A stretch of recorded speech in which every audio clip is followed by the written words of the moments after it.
I'm just saying. It's mind-boggling how they can't get a forward that can score with a nose for goal. That's all I'm saying. Like, I know they have Calvert-Lewin, and they had Richarlison. Look at Richarlison. How are you going to let him out of the building? Maybe he was too selfish. I don't know. But Gordon?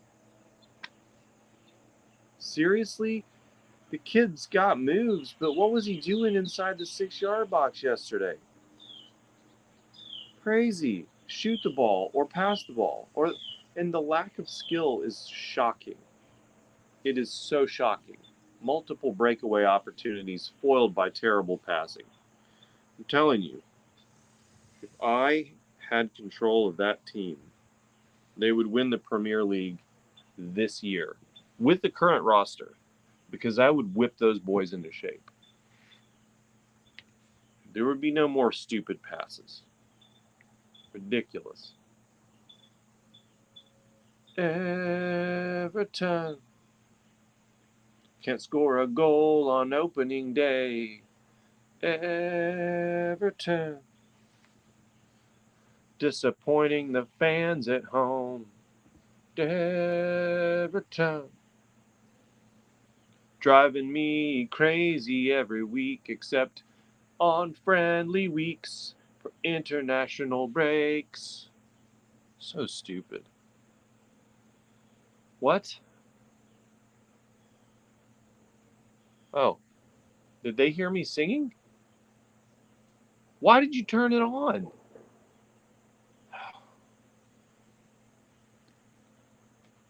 It's almost like this happens every week. Well, good morning, everyone, and welcome. Welcome to the show. Like how I edited, that's family-friendly show. I know that sometimes kids watch this. I don't use profanity on these shows unless I'm in Las Vegas and I'm in a different state of mind with Nick Thacker. I really hate that I had to delete that show. That's too bad. But we will be together again in November in a few months. Just 3 more months till I see my Nicky Poo. Nick Thacker, Kevin Tumlinson. I hope he's going to be there. We'll do some fun stuff together. Maybe in September too. That conference. 2 conferences coming up. It's conference season. It's football season. It's American football season. It's soccer season. It's conference season. So, going to be seeing all my author friends again real soon. I'm sure I'll get all fired up and ready to write more and more books. So, most importantly, though, we are entering the school season. That's right, tomorrow my daughter starts the 2nd grade. And it reminds me of that Staples commercial. It's the most wonderful time of the year, because I have been at home with my child all summer. Megan had her in some camps in June for about 2 weeks in June, which was great. So my schedule didn't get too messed up. But then once those camps were done, my productivity has gone. I mean, I should have been done with Moscow Sky 2 weeks ago. So I got to hammer down this week. I've been wanting to, been trying to. Haven't been doing it. What the?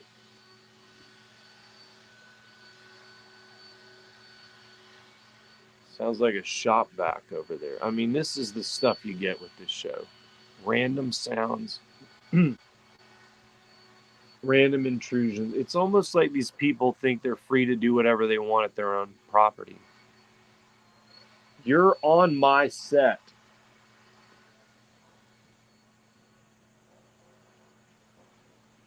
That's right. Go around to the other side of your house. It's like a weak leaf blower. Good morning, Carrie and Keith. Nice draw yesterday with Fulham. At least you got a point.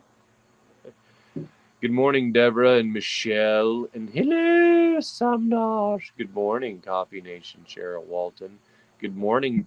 Hey, I for coffee forever. Hey, I do have some, but today I'm drinking Docent, the cream and sugar roast. Doesn't have cream and sugar in it because I drink my coffee black. Unless it's a really, I mean, there are times where I'll do it, but when I'm in the morning, I always go black in the morning because it keeps the fast going until lunchtime, or what I like to call late breakfast. But I do have some perk in there in the kitchen, so I will be having that possibly next Sunday. So we'll be back on the perk train. And I did just order 2 bags of Monsoon Malabar from Chattanooga's own prehistoric perk, spelled differently, P-E-R-K. But I know that some of y'all really love the Monsoon Malabar that I recommended last year. And I'm all in on it. Might have been really early this year, actually, because we were at the Chattanooga market. Seems like it was around the holidays. It was, so it was late last year. Love it. What's up, my friend? Good to see you, Chris. The general is here. Yeah. I mean, I know you guys don't show up for soccer talk, football talk, whatever. At least Atlanta United won in amazing fashion last night. I mean, that goal that Gutman shot, that he fired in there, was insanely good. I mean, he doesn't do that all the time, but my goodness, that was a goal that was worthy of any league in the world. No goalkeeper would have got it. It was in on any field in any stadium against any team. That goal was spectacular. And I would like to see more of that from Atlanta United because my goodness, they've been struggling. Maybe that's the spark they needed. That's happened in Major League Soccer where there's a team that's outside of the playoff bracket mid-season, not playing great, and then they get one huge win and the conviction sets in, and the players they're like, okay, this works. We can do this. We just beat a really good side. We can do this. So, I mean, I think Seattle's a really good side. They were always my second favorite team. Not anymore. Now Nashville is. I need to get a Nashville jersey too. I need to get into watching both of those teams. But yeah, so we'll see what happens. But Everton, I was pleased with how they contained Chelsea. They did a really good job of anticipation. I haven't seen that out of them ever in anticipating where the ball's going, breaking to the ball, getting to the ball quickly, winning 50-50 balls. It was great. So I enjoyed it. Just didn't enjoy the loss, but they got to get some scores. You know, got to get those guys that don't see the keeper, they see the net. So, am I working on the online store? I am going to work on it this week because my kid's going to school. So, I was actually looking at some other things earlier about the store. I've got to figure out. So, it's so hard for me to do. I've built websites for like 15, 16 years, and I was using WordPress for a long time. But I don't like WordPress. And so now I use Squarespace. Squarespace is awesome, but I got to get all the functionality nailed down.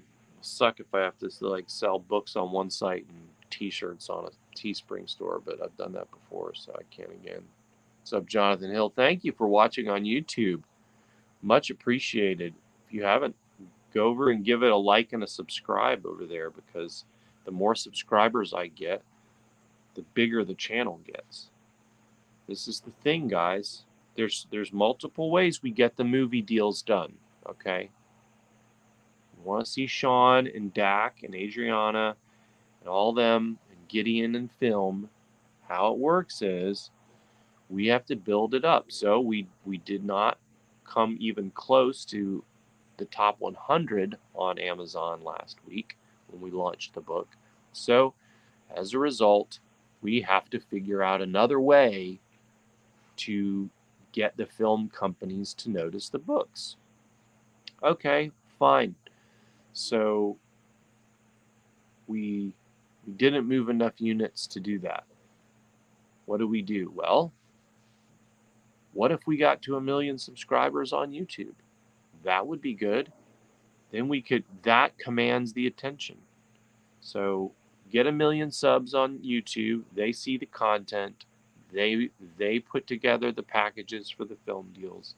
And then voila, our favorite characters come alive on the screen. So there's more than one way to skin a, I don't like, who skins a cat? It sounds horrible. I mean, where did that saying come from? Michelle, fact check me on that one. Where did ways to skin a cat come from? Because that's disturbing when you think about it. But there are more than one ways to do this, and we can do it.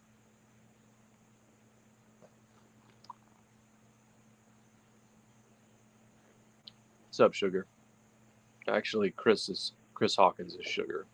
You'll have to be like Pumpkin. You'll be Pumpkin, Matt.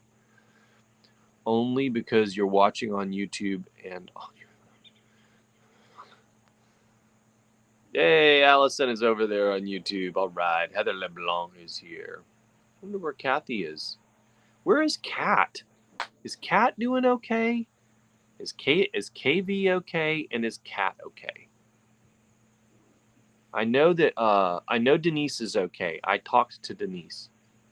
So Denise is cool. It's not like you guys have to show up.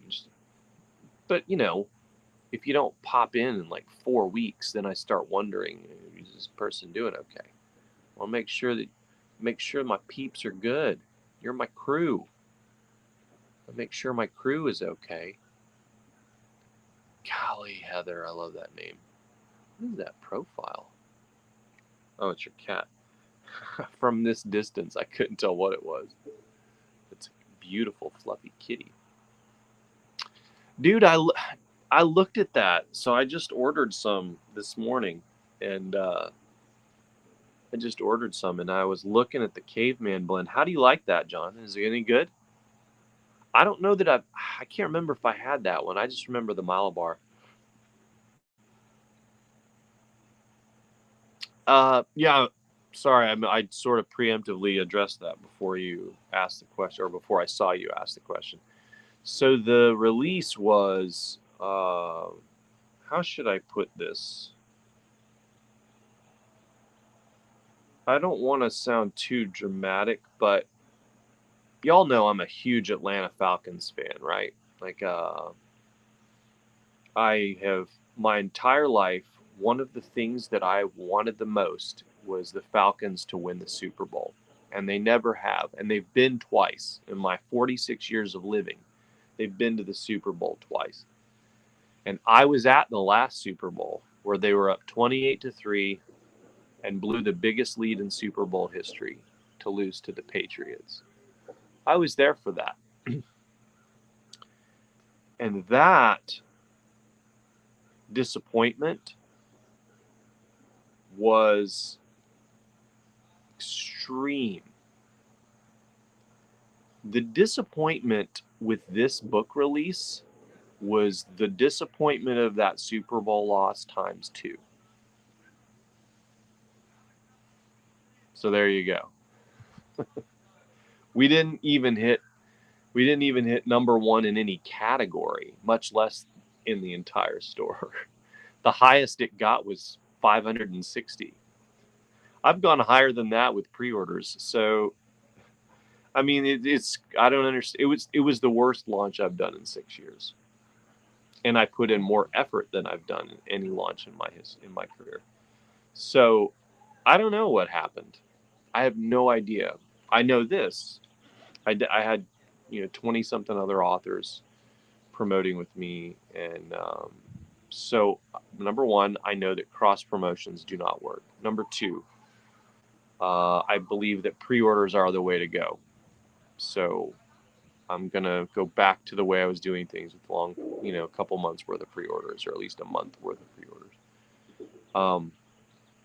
So there's that. Pre-orders are definitely the way to go. And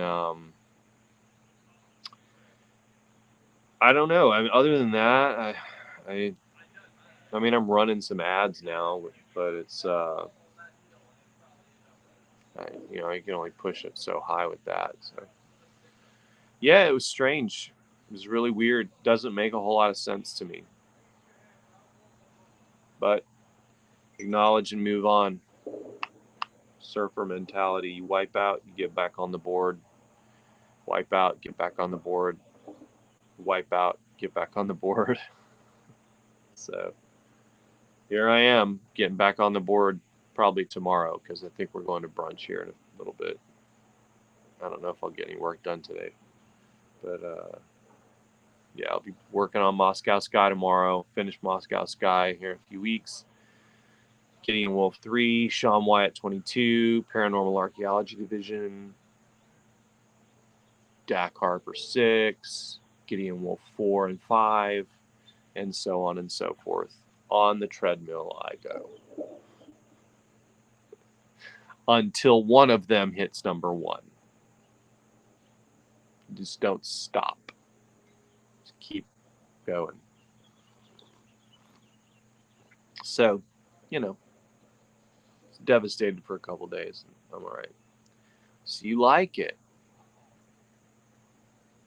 Oh, okay, cool. I'm not even going to share that, Keith Reed, what you said. That Liverpool comment's not going to get posted on the screen. Morning, Terry. Yes, first cup.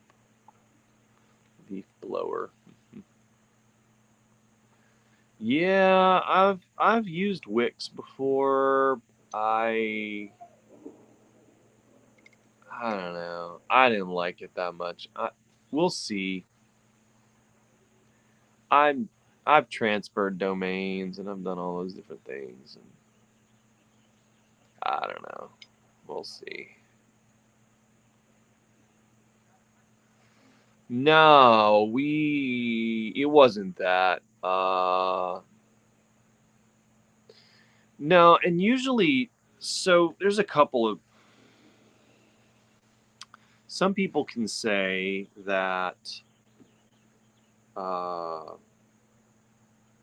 July is not a great month to launch, and they are typically correct. That is true. It's not, volume-wise, it's not always the best, because people are on vacation, or they're getting ready to go back to school, getting their kids ready to go back to school. I've been launching books for a long time now. I've been doing this for 11 years, and and that's a long time in this business.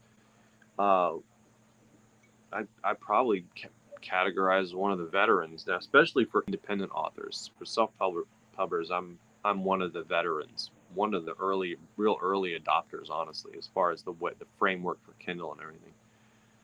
And so I've seen a lot, and I've tried and tested a lot of things. I've written shorter stories. I've written longer stories. I've launched in different ways. I've tried pre-orders. I've done wide distribution on Nook and Kobo, and then I've brought everything back into. I was Kindle Select originally, and then I came back to Kindle Select, which is unlimited. And so I've tried a lot of things, and I've tested every month and every day of the week possible for launches. Not every day, but many, like at least 4 or 5 of the days. Never launched on a Saturday or Sunday. I've done Monday, Tuesday, Friday launches, Thursday launches, stuff like that. So July is not the best, but but it's also relative. So there are still people in the top 10 and the top 100. So they're still moving that many units. So it's not that. It's not and it's not the a bunch of other authors were releasing books, because some were, but usually what's happening with the big publishing houses is right now they're stocking up for fourth quarter. That's how they think. They're like, okay, guys, the fourth quarter is this is it. You gotta load up, have the shelves stocked for the holidays, right? It's going to be winter time. People are going to be in their houses. They're going to be bored. If it's cold, if you're in Australia, you're going to be going to the beach. Um, it's holiday time. There's a lot of travel, so you're going to be at relatives' houses, and relatives don't always have great entertainment, so you want books with you. So they're always, the fourth quarter for any product is always going to be huge, and that's what they focus on. So that's why releasing in December is not always a great idea, because then you really are competing with a ton of big names. And really kind of November is like that too. But I'll do an October release. I'll do I'll do a November release. I've done a December release. I didn't like it. Um, and I had to do it in the middle of the month. I don't like doing that. I like doing end of the month. So I don't think that was it, Keith. That is good thought, but I don't know.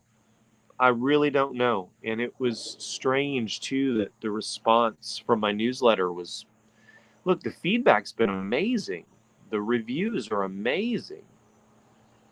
It is a great story. So it's not the story's problem. Uh, I've got to do some really deep dive.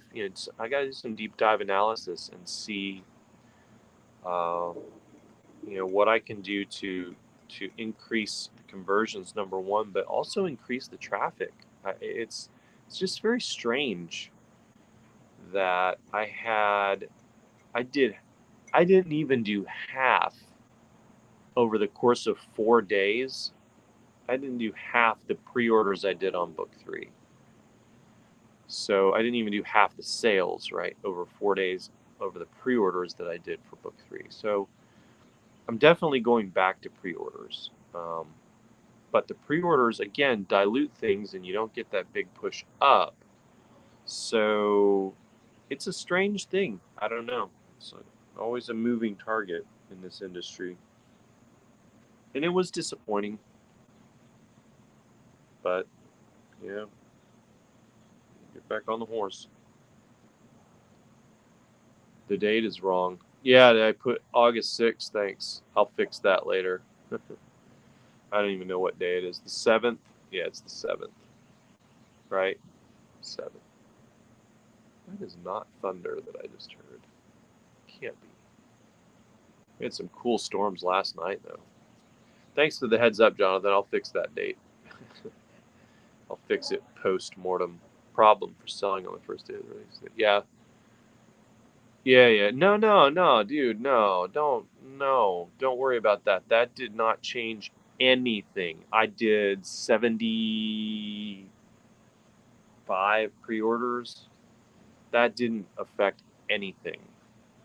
So it's totally fine. I think the thing to do going forward is to do pre-orders. So it'll help with that.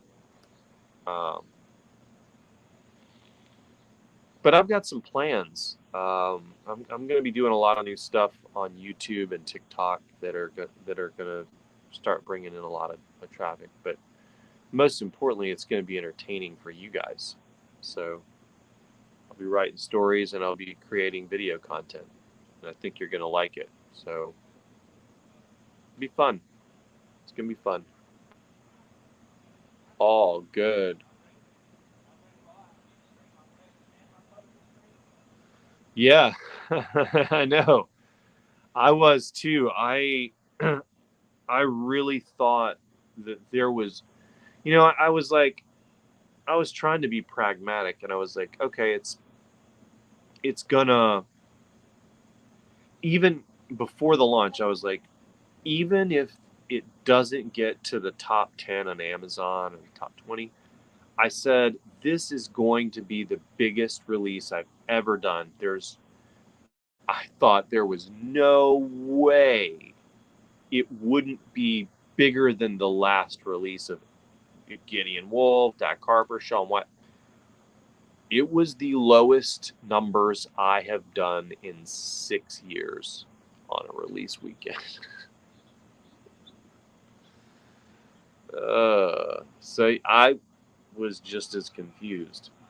But again, it shows cross promotion doesn't work. So, I get authors asking me all the time, will you recommend my book to your readers? And I'm like, yeah, I'll take a look at it and I'll see if it fits. And then, and if it's PG-13, cool. If it's rated R, I got to warn them that you've got F-bombs in it or sex in it or whatever. And because, I know y'all follow me because I keep things clean, and I know Matt keeps things clean. Luke Richardson does. And there's a big contingent turning that direction, turning a lot, keeping things clean, right? Is it's unnecessary. I mean, cuss in your personal life, I do, but it's not necessary in books. And but yeah, I don't know, man. It was coming back to your statement. Very strange. No idea. Just the book recommendation thing did not work from the other authors, and I'm still happy to recommend other authors' books, but I'm gonna tell everybody that asks me, I'm like, listen, I'll do it, but you're gonna get 11. You're gonna get 11 units out of that, because it just, and I actually did wonder, because I've seen that before with books that I've recommended, where I've used tracking links to see how many got clicked, right, or got bought, and it doesn't tell you don't it doesn't give privacy information. I never know who, because that would be wrong. I don't want that. That's you keep your privacy, but you can see how many were bought through that link, and that's good information to have. It's good data to have. And every time I've ever recommended a book, it's like small double digits. So I did have a hunch that was going to be the case, but I thought, no, I'm bringing in like 21, 24, somewhere there. Strong writers, varying list sizes. I mean, there were like 200,000 emails that went out for this. Okay, 200,000 emails, and we sold 687 copies over 4 days. Pretty definitive proof right there that it was cross promotion is a waste of time. And 85 to 90% of those were from you guys. Like almost all of those units sold were from my own readers. So if you're a writer out there, like Jason Queen, Matt James, you guys, it'd be better to leverage your time doing a different kind of promotion.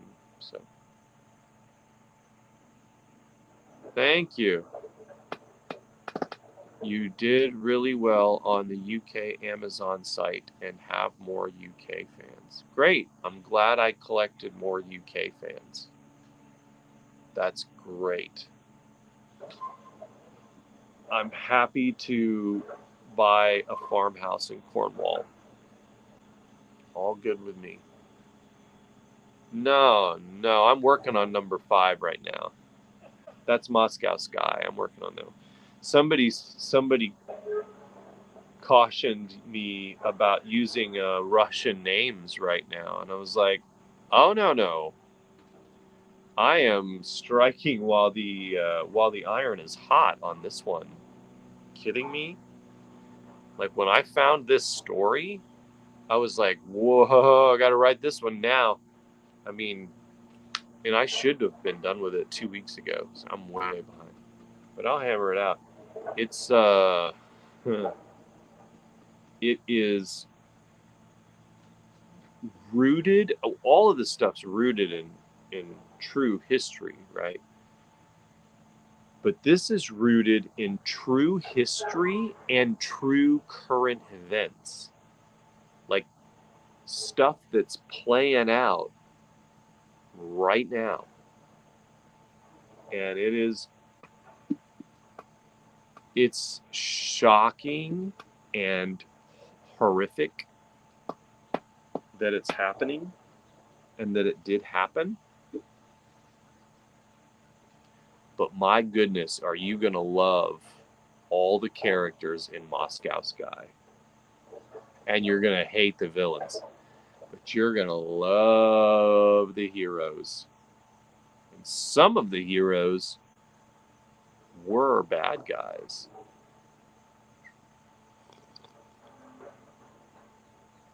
So, thank you, Robin. I appreciate it. Oh, my screen froze. Okay. On a lighter note, do you think LIV players should be allowed to play? I love it when you guys ask me sports questions because sports is my number one love. Books and stories in general, number 2. Video games, probably number 3. Play the major events about. What about the possibility of PGA players boycotting if they do?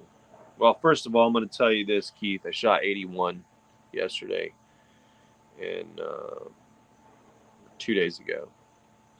Yesterday, shot 81 this last week,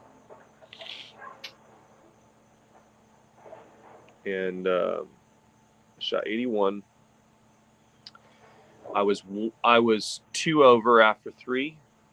I chipped in for birdie on this hole right here because my mother was not here watching, and whenever she's watching, I bogey this hole. I chipped in for birdie, brought it back to 1 over. I was 1 over going into number 9, and not a hard hole. Straight uphill, slight uphill, par 4, not obscene distance. I hit a perfect drive. I shorted the approach. I didn't hit a great chip, which chipping is my thing, but the rough it was in was so thick it grabbed the club and it didn't go very far.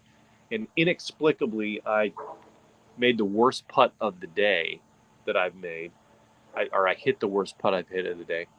I double bogeyed that par 4 on 9 to go 3 over on the front 9. And then, so I shot 39, great, but I should have had 37, which would have been my best 9 ever.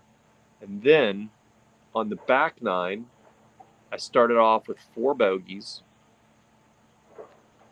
And then I had 4 pars in a row. So I was 4 over on the back.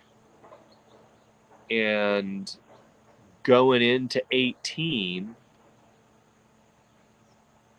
great drive, good second shot, but sort of tricky because there was a tree limb. I tried to punch it up onto the green, shorted it, flubbed the chip, missed the bogey putt. Inexplicably, no penalties all day long. And I only, no penalties. Double bogeyed 18 to shoot 81 instead of par gets me 79. Good times. I had an awesome time, and I played so great. I'm feeling. I haven't played in like 4 months, and then I went out on Wednesday with some guys to play 9, and I was terrible. And I'm like, I gotta go to the range. Then Friday, my daughter's like, Daddy, can we go to the range? And I'm like, yeah. Now when she says that, I know we're gonna be there 15 minutes, and then she's gonna get tired of it.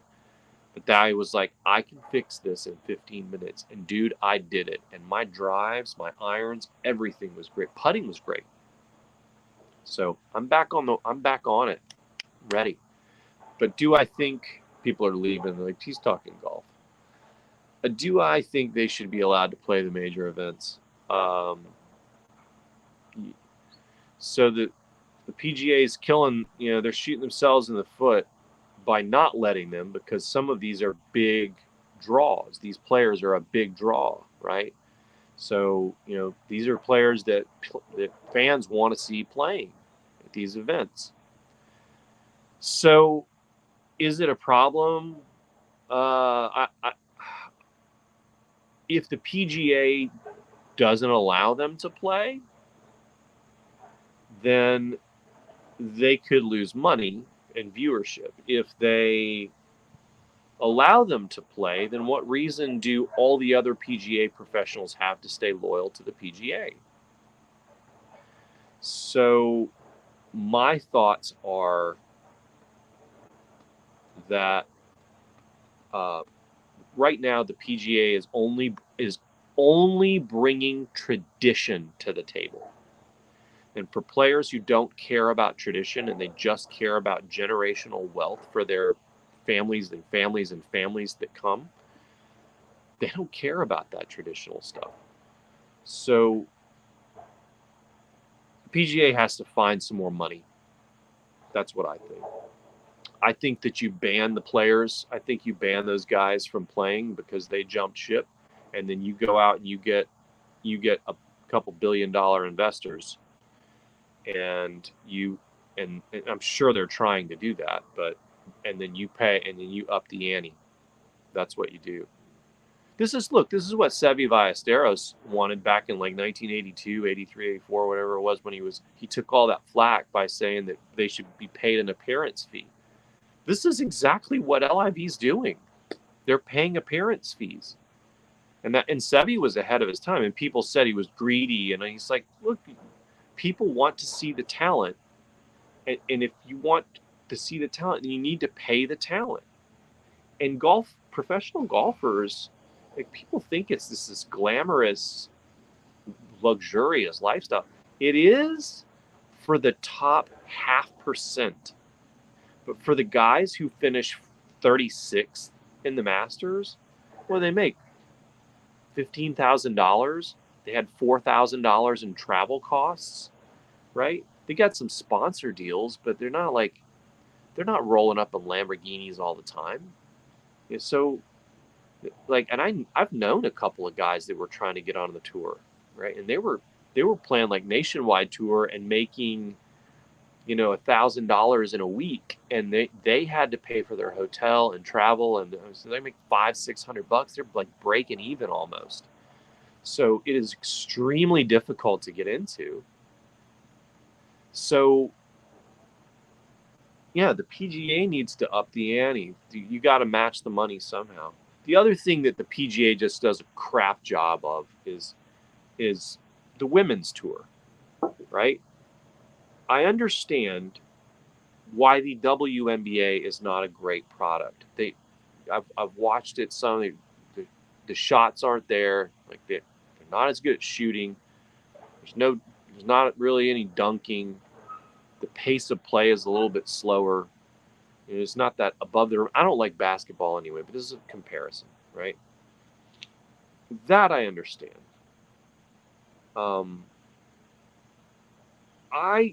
But there are other sports, and football wouldn't be the same, but there are other sports that are as good to watch as the men's game. Soccer, women's soccer, to me, at the highest levels. Now, I coached girls soccer in high school, and that wasn't anything close to the boys' team in high school. They were just playing kickball. But the highest levels, it is awesome to watch. I love watching the U.S. women's team. At the highest level, women's hockey is awesome to watch. I love watching women's hockey, right? At the highest level, oh, hey, baby, where have you been? You sweet baby. Oh, Mira's here. I haven't seen you in a couple days. You probably need some food. I gotta go feed this cat. But the LPGA, as good to watch as the men. So why not do both?